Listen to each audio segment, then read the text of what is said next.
Meidingu Paikhomba masagi sahi kunithoi changlakpa Kristapta lising amaga chatruk humfu tarukki wakjing thagi mangani panba irai numitta ningthau oiki laingthau khagembagi majai bungo nongpok khongphen thauba tonabana usam chanu pathet leima tangjangambi panaduna pokpa majai bungo yaimani Meidingu Paikhomba ningthau oirabasu sana pukningda nongmata nungaine leramde numit khudingi mayambung sana hi honba ya school lakpa amasung manawi bungo chafababu maram tholangi lanphamda yamna mi hathina hatlaba matungda manga kaktuna maram khulakpagi lukha thanaba pukhiba kawba ngamlamde Meidingu Paikhomba maram khulakpagi mayumda chattuna laman khumnaba amasung lurel laurunaba wakhan tawduna leiki Meidingu Paikhomba nongma kangla wayen kuchu phambada leipake angam mathosing amasung manawi bungo tonsen ngambada hairame matam kharadang kangla thadoktuna leiba koirukhige kangla thadoktuna chatpa sibo kana tahan khanghan bayade Meidingu Paikhomba gi wabu tabada leipake angamba singna hangje sana pukningna kadaida lengbige khanbiriba chatkadaba mafam areppa leite matam maduda ningakpa mafam aduda chatkadabane Meidinguna sana khonglenggadaba adubu leibake angam mathau singna yarame mayambung samaireng samu hanjaba manawi bungo tangkhomba lanching puren anigi mafamda manawi bungo mathang khanba tonsen ngambaga matam kharadang leipak ngakhonaba sinaramlaga chatkani haibak kana khanghandana ahingda lona sana konung thadoktuna maram khulakpagi mayom tana chalame Meidingu Paikhomba chingmi gi fijet setuna khulakpagida sintang basaduna changlame khulakpagi mafamda matam kharadang sintang duna leijage ipana pam yalu harabasu yanjage pamlau u harabasu ujage hairame maram khulakpana machanu pa poktabana Meidingu Paikhomba masak ubada amadi mawama pau tabada nungsiraduna magi mayumda leihalame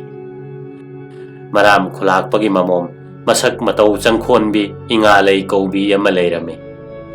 Meidingu Paikhomba matam khara khulakpagida sintang basaduna leirakpa asida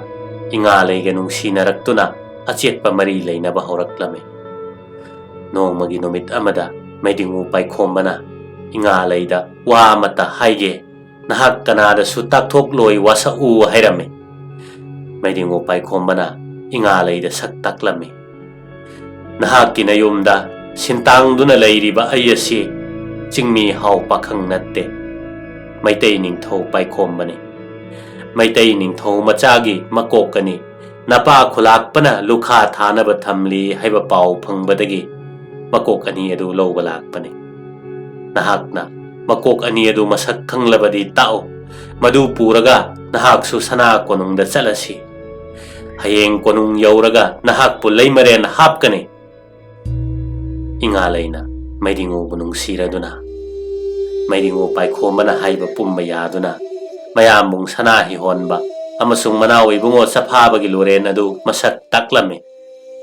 mayambung amasung manawgi loren bu puraktuna maram khulak pakhanghandana inga leiga loinana sana konungda chelaklame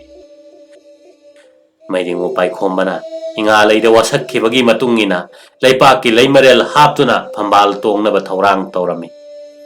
maduda leipaki angam mathau phamnaiba amadi maichou singna wayetna na yaramde leipaki angam mathau singna lona khujin thaurang tawduna inga leibu sana konungdagi tanthokhi inga lei yamna ningba kaina nungaitana langol singda thopki langol tarung lairembi oina khubam yaduna latki Meidingu Paikhomba inga leiga phamban tongminnaba ngamkhidaba si ningthauga leipak miyamga anigi marakta amana amabu ikai khumnabagi achetpa mari ama leibadagini leipaki wayan thauda si ningthauna ningba matung inba aduga leipak miyamgi apamba basu phoroi yengba pathapasi tuna tuna chale ningthau haiba si leipak ki thawai ni leipak miam di ningthau gi hakchang ni ningthau ga leipak miam ga lingzen manadrabada pukning hakchang tinadaba mi gi masak koi pukning hakchang animak tanakhrabadi ising da tingba chafu lei hingom kinthaduna mangi ningthau ama oibagi haunabi maning tamba amadi leipak ngak pagi achauba thodang puduna su leipak na pamdaba thabak ningthau na tauba ngamlamde ningthau na yadaba maramdasu leipak miyam na tauba ngamlamde leipak ki angam mathau maichau singna haiba amadi leipak miyam gi kholawbu ikai kumnabana ibema inga leibu thamoi sengna nunghikna na nungsiduna su amasung pamduna su leipak na yadaba maramdagi phambal tongminnaba ngamkhide matam maduda landa pharakpa lanfa nupi lona puduna chelakpa nupina leipak ki leimaren oiduna phambal tongba si yaramde ningthau gi ibema ama oina leibadi yarame Meidingu Paikhomba kaudringeida poirei khunkhomba kaurame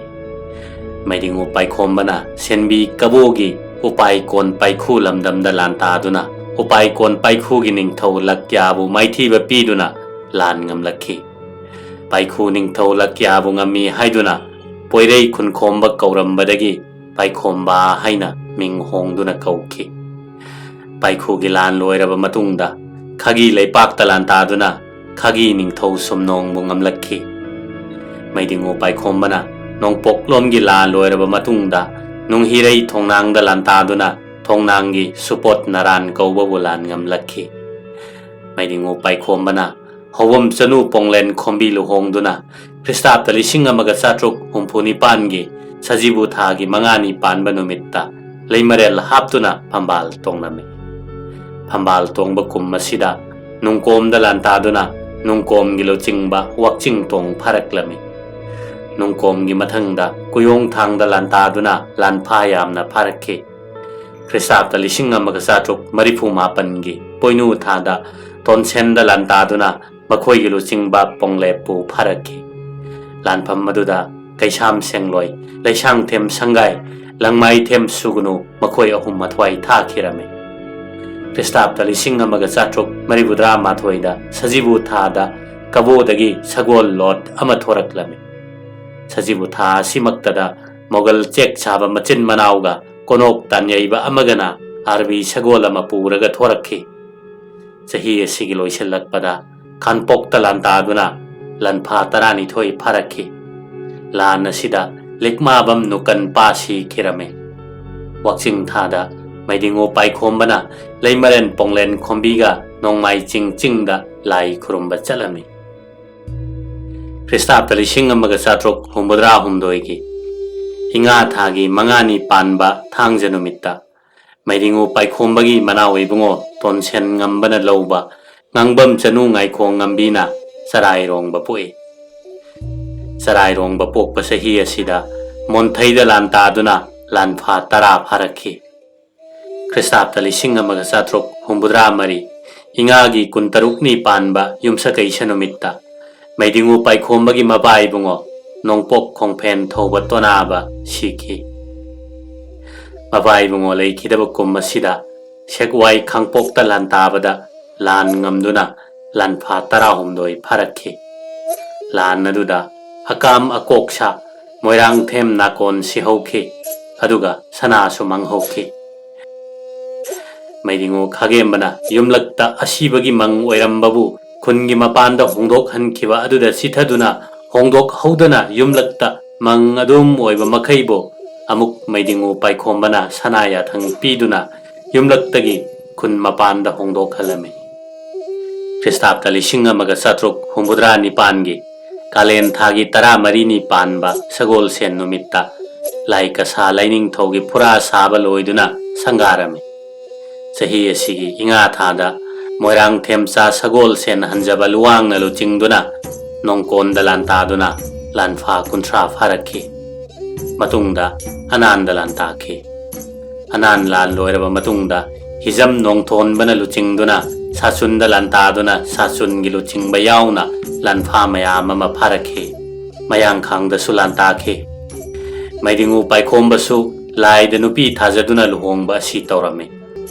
Kristapta lising amaga chatruk marifu mathoi sajibu thada Meidingu Paikhomba na nauroibam chawbibu lai kasa laining thauda thajaduna luhonglame. Kummasigi ingen thada sarai rongbagi mapai bungo khoirak paton sen ngamba sikhi.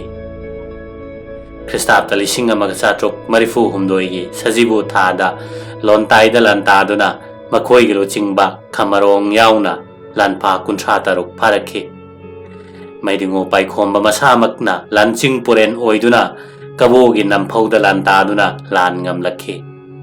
Poinu thada nausom cha pukhran babu kabogi namphauda phou patharame. Kristapta lising amaga chatruk marifu tarukta Meidingu Paikhomba na huidrom arok puluching handuna sajibu kalen tha ani asi naga turel thinghanduna turen marin tawhalame. Langban thadana lontaida lantaduna lanpha taramanga pharaklame. Meitei na sibagi poloiduna phumba matamda asiba mi adugi masada maman yamlaba sanalupa atei potlam kaya ama hapna phumba asi chanarame. Kummasida Meidinguna sanaya thang piduna irom ngang sibaga lukram mon sambaga anibulu chinghanduna leipakki mang khudingbu tawthok handuna sanalupa kori amasung senjengi pukham atai mamal yamlaba potlam sing lawthok halame. Madudagi phanglakpa sanalupa aduna Meidinguda kalame. Senjengi pukham amasung kori buna amuk hana sungdoktuna paman pungjau sarame. Meidingu Paikhomba na kabo khari pumnamak kauthoktuna lupa thang phurit sekpin pirame. Masida samjok ningthau tholakhide. Samjok ningthauna laktaba aduda Meidinguna warauduna samjokki mathakta lantanaba poinu thada chingkon chingda nongmai pandame. Maduda sangai yumjau mai chalakpadagi samjokta lantabagi thaurang adu tokhirame. Kristapta lising amaga chatruk marifu tarukki ingen thada ahalup loisangi luchingba hirom ngangsibana luchingduna thanga khunda lantaduna lanpha kun pharaklame. Thawan thada leho kumai haiba kumai ama taurame. Kumai aduda moirang khomda khana chainaba thokpadagi mi yamna sikhirame. Mera thada panthoibigi sang nambolda saduna panthoibi lengsilame. Meidingu Paikhomba na lauram kaisang yumsang khuncha amasung naichadagi nupa yankhai na chekphu amamam linghanduna tha ahum chek sarame.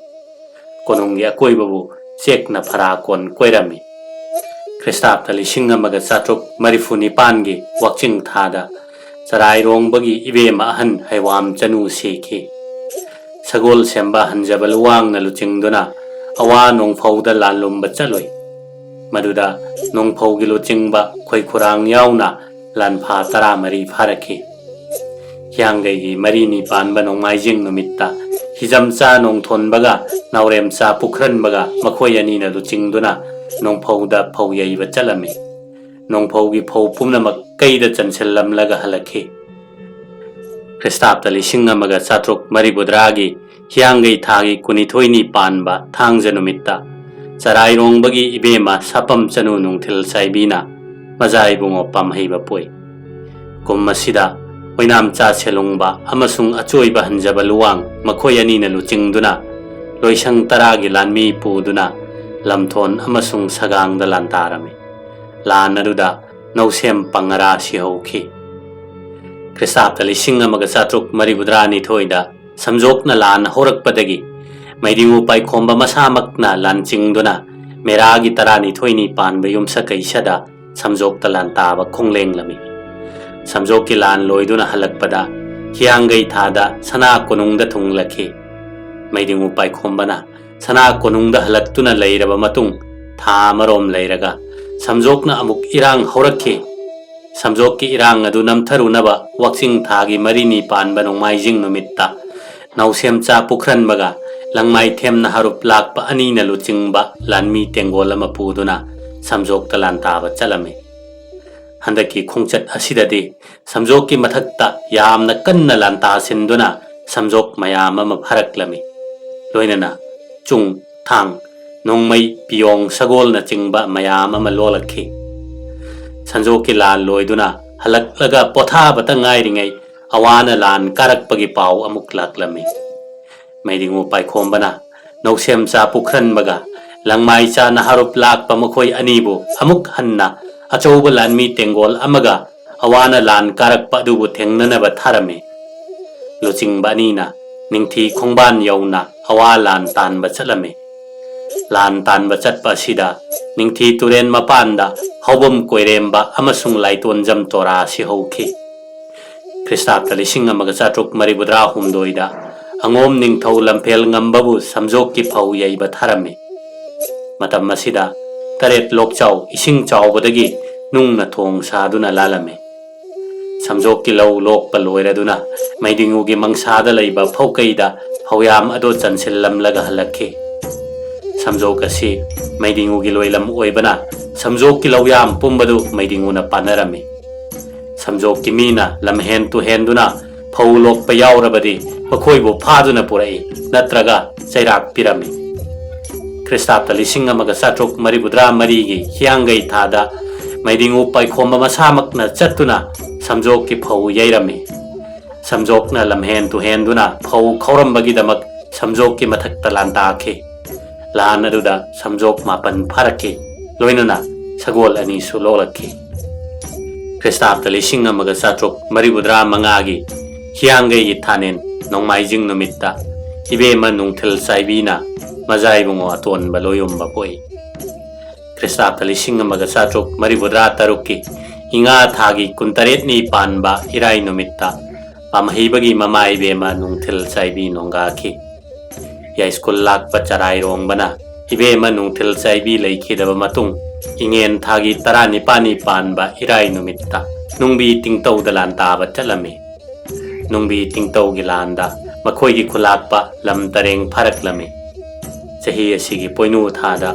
lorembam sangkhuba hanjaba amasung hoidrom aroi kairungba anina luchingduna takhen dalan taba chale takhen gilan Meitei Ningthourol takhen gilu chingba dolai tongba ahum yauna takhen lan mi tarataruk pharakhi